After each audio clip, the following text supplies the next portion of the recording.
Hi, welcome to this new lesson. Today I'm gonna talk about the preposition in.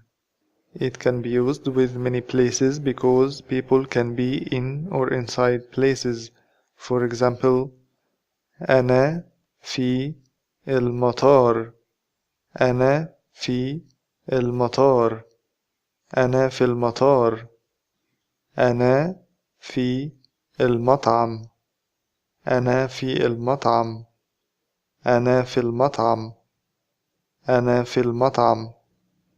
أنا في البيت.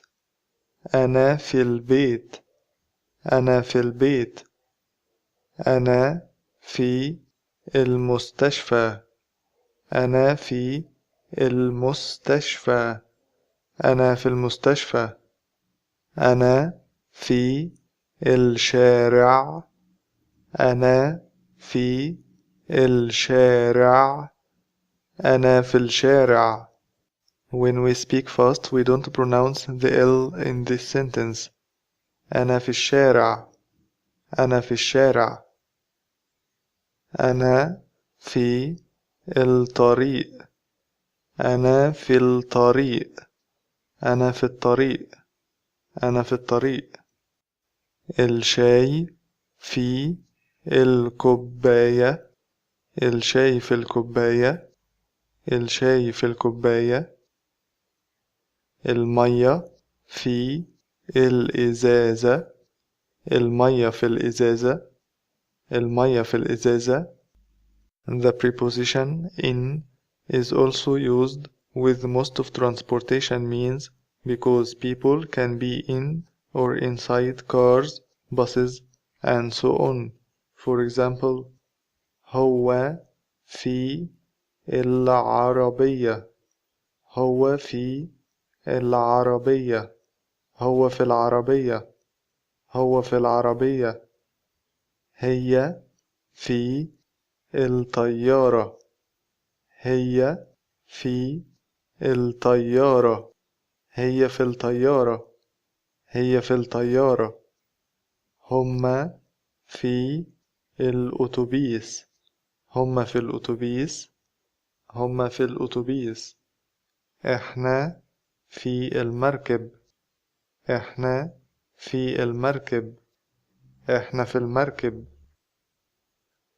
You can even say we are in sea because people can be inside or in water. إحنا في البحر.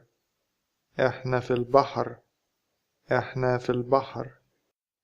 Of course, countries and cities are considered places, so you can use this preposition with them. أنا في مصر. أنا في مصر. أنا في مصر. It can also be used while saying a figure of speech. For example, أنت في قلبي. أنت في قلبي. أنا في الشغل. أنا في الشغل. أنا في الشغل. أنا في الشغل. When you use this preposition with time, it means within. For example, أنا هخلص الشغل في يوم. أنا هخلص الشغل في يوم. أنا هخلص الشغل في يوم.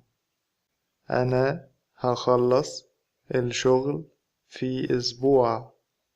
أنا هخلص الشغل في أسبوع. But you know, this is not an accurate way to say within because it can also mean it will take a week to finish the work. The most accurate way to say within is to use the word خلال. أنا هخلص الشغل خلال أسبوع. أنا هخلص الشغل خلال أسبوع. أنا هخلص الشغل خلال أسبوع. أنا هخلص الشغل خلال أسبوع.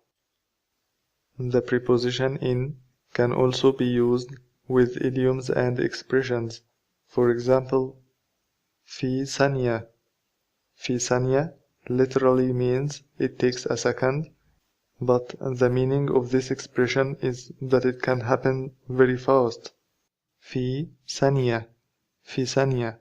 Also, the expression في المشمش means it's impossible to happen.